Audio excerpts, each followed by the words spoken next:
One thing that many superstar Rajinikanth fans would have realized is for somebody with such a fame and such a stature, the amount of enemies that superstar Rajinikanth has, we can consider to be relatively small.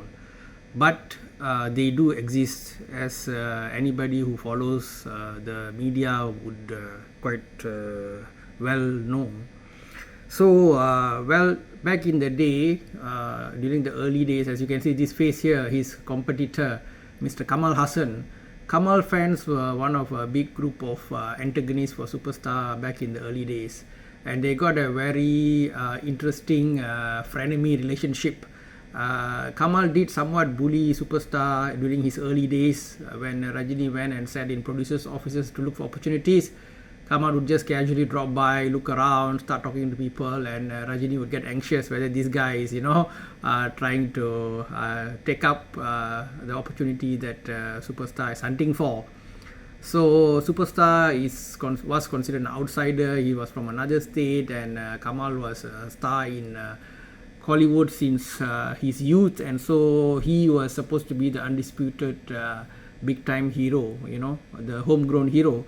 However, this person, this humble spiritual person, who when he was young was much more wilder, coming in with his style and with his mannerisms, of course, threw a kind of a grenade into everybody or the status quo. So those fair-skinned and comfort zone heroes of the day, Vijay Kumar, who else is it? Surya's father, Siva Kumar, and all those cutie pie boys were all shocked by this raw, rugged, devil may care attitude hero who just dropped in from the sky, as it were. So the first opposition Rajini faced was from Kamal, his competitor, and his fans, and so things went on like that pretty much throughout the late 70s and 80s. And as Rajini grew in stature, slowly some of the political challenges start to come in. Although you would be hard pressed to find somebody as diplomatic as Rajinikanth, with his only big weakness being his extreme honesty. Sometimes on stage when he speaks, he just speaks his heart out, whether his problem with smoking, alcohol, or whatever it is. He's a very frank person, and this can rub people the wrong way at times. So hence politicians were not so happy. So the Patali Makkal Kachi, they started a campaign against him and claiming that he was influencing the youth by smoking and drinking alcohol and all these things on screen. But Rajini took it positively, and although in the film Baba, the PMK party members did all kind of sabotage as shown in the media, taking away the film reels and so on, causing Baba's performance to be lower than expected, although the movie itself also did not help. That antagonism continued for a while with Patali Makkal Kache, but eventually they cooled down on Rajini over time. And then came Jayalalitha with her style of autocratic strict rule. Whether it's right or wrong is another topic, because sometimes if you are too nice a person, then people take advantage of you. So Jayalalitha had to be what she was to run the government. Of course, she also had scandals and her kind of alleged misappropriations and so on. So Rajini was not so happy with it, and then he had no choice but to raise his voice, and that led to Jayalalitha facing challenges, politically speaking. So here was this actor who had so much power that he could challenge the chief minister of the day. So the battle with Jayalalitha eventually ended in peace when Rajini acknowledged her, gave her a bouquet on stage, and respected the fight that she had to perform as a single woman to rise to the top of Tamil Nadu. Another lady who rubbed Rajini the wrong way was quite surprising, because she was actually one of Rajini's closest, like a mother figure to Rajini, and that is Manorama. Again, on stage, she vilified him and insulted him, and everybody was surprised why Rajini was being very quiet about it. Many people were unhappy, and Manorama's chances in the film industry plummeted because of her political inclination and attacks on Rajini. And when people queried him being extremely docile in regards to her, Even in Rajini's films, he has uttered the dialogue, நல்லவனா இரு ரொம்ப நல்லவனா இருக்காது, which means that you cannot be too nice a person. Ultimately, he gave a backstory, like a flashback in his movies, you know. So, whereby during the early days when people were mocking Rajinikanth, he was undergoing a hectic work schedule. He was somebody who was coming from the lower rung of society. So for him, he has to work hard. He is an outsider. He was fighting against powerful forces like Kamal, and so he dropped into alcohol addiction and a lack of sleep, and had to be admitted for nervous stress breakdown. And during all this period when people were laughing, making fun of him when he was shooting outdoors in films like Bila, people were calling him crazy and all that. Manorama was the person who asked the shooting to be stopped and shouted at all these public who was behaving in such a cruel way to Rajinikanth.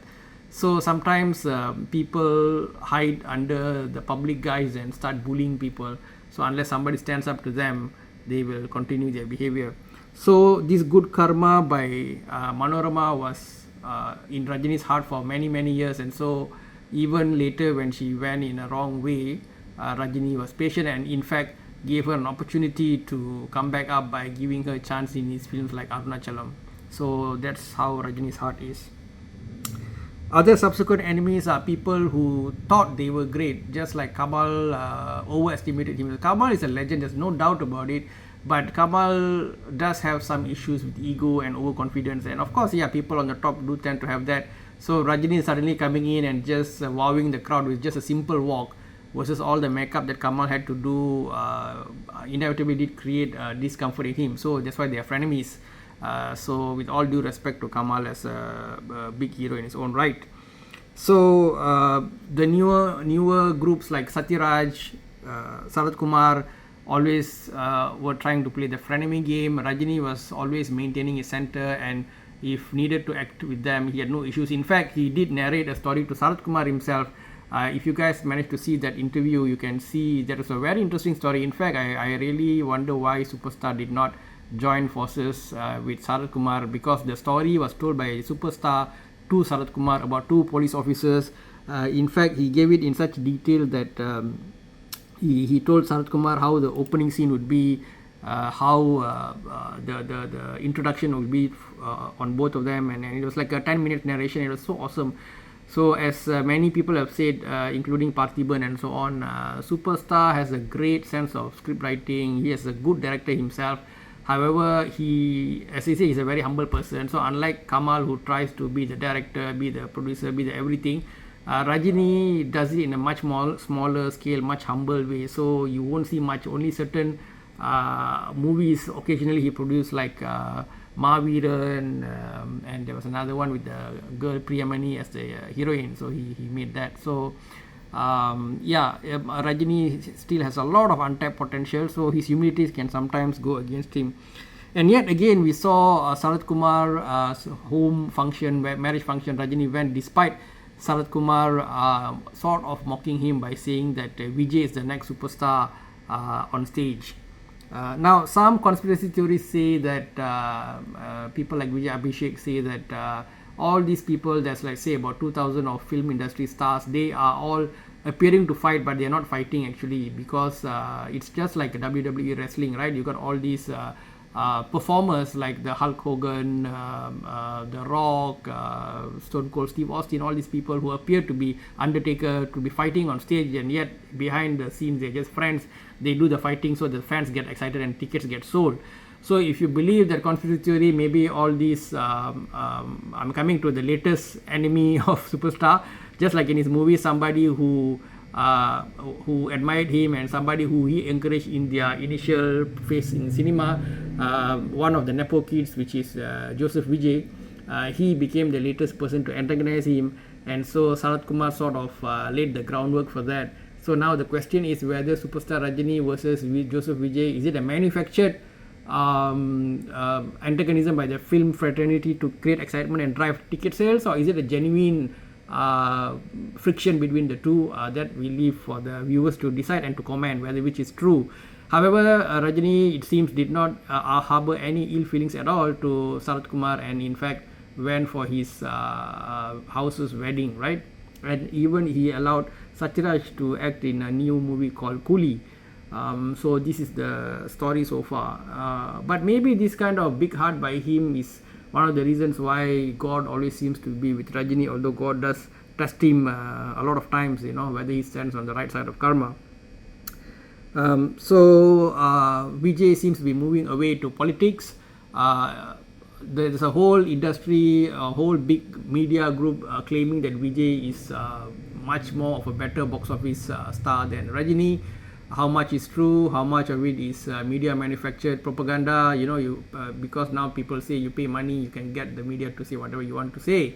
So only God knows. But fact on the ground is that Vijay is leaving film industry for politics, and that itself is a big question mark, because nobody is going to leave an industry where they're making millions into an untested field unless they're facing severe pressure, or they're having some kind of concerns, right, or there are powers behind that's forcing them to do that.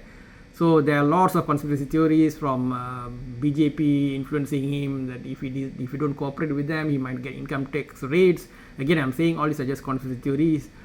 To him wanting to prevent any political parties from threatening his wealth. To some people saying that Vijay is genuinely interested in social service and helping the public. However, if you want to do social service, you can just do it without entering politics. There's no need to enter politics unless you want to prevent any enforcement agencies from coming after you. So let us not judge Vijay. He might have his own life plans. So that we leave it to another topic. So Kamal, Vijay, Rajini, whether we can criticize them or we can love them, but undeniably they are all big personas in the Kollywood film industry. Only sad thing is that this industry, which used to lead the South in the 90s, is almost one of the second last or last industries due to inflated hero salaries and lack of effort by producers and the team, because everybody is now relying on the hero in Tamil cinema, whereas in other places like Andhra and especially in smaller ones like Kannada, they are all working as a team for years, sacrificing everything to ensure that the film is a big hit. Example is KGF. So superstar Rajini has faced down many villains, and he has always looked at things in a positive way, although again people try to bring him down. For example, he tells the story of the deaf frog, he tells the story of the eagle and crow, and then again without any trigger, people said the crow is actor Vijay allegedly, and his fans they themselves labeled it and they become emotional about that, causing Rajini to go out of his way to specifically mention Vijay's name and say that he admires Vijay. Vijay grew up in front of him and he wishes Vijay well. So I don't think any more humility can be seen in any actor. Therefore, whether Rajini likes it or not, even if we go in peaceful way, people throw stones at us, and his advice is like eagle to rise higher and higher. So let's see what happens to Team Eagle.